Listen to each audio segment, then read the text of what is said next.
Does God exist? In this video, I am discussing the God believed in by the Jews, the Christians, and the Muslims. We are not discussing the same general kind of character believed in by the Zoroastrians. We are not discussing kami or the different spirits or gods of the Shinto. We're not talking about the different gods or the one God that turns himself into different manifestations of God believed in by Hinduism. You might see a lot of texts saying that Taoism and Confucianism and Jainism have no God and no concept of something supernatural, but there is something to be discussed because when you read the texts of the Taoists or the Confucians or the Jains, there is a mention of some kind of character. You will find the word God. You will find the word heaven.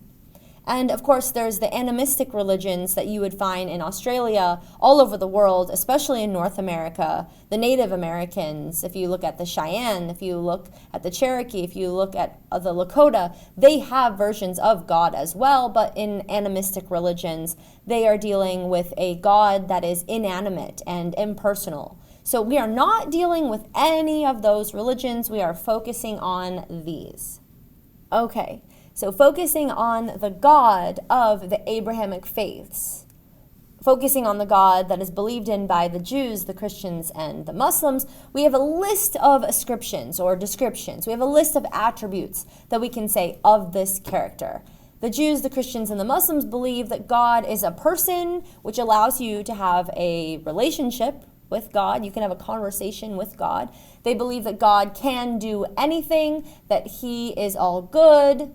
Omnibenevolent means all good. Omnipotent means all powerful. Omniscient means all knowing, that God is forgiving, that he is just and fair, that God is loving, that God is eternal, that God created everything that exists, but is himself uncreated. And they also believe that God is supernatural. He goes above science, time, space, physics.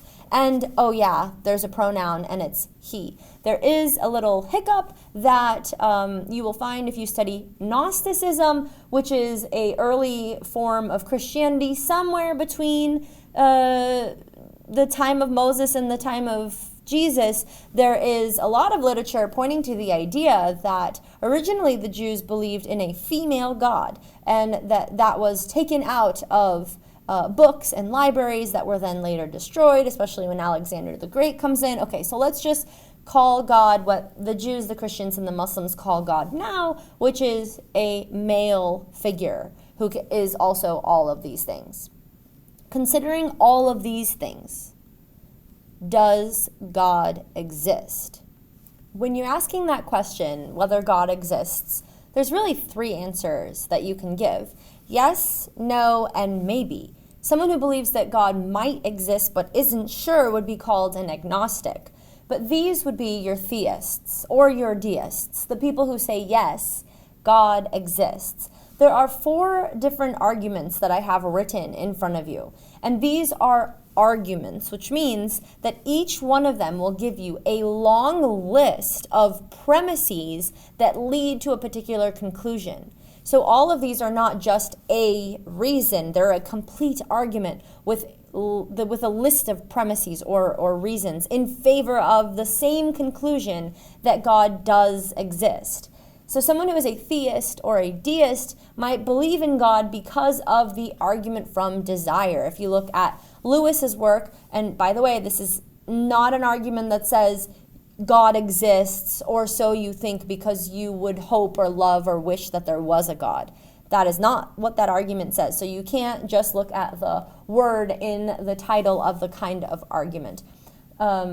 The cosmological, teleological, and ontological argument are all very different arguments that have the same conclusion as the argument from desire.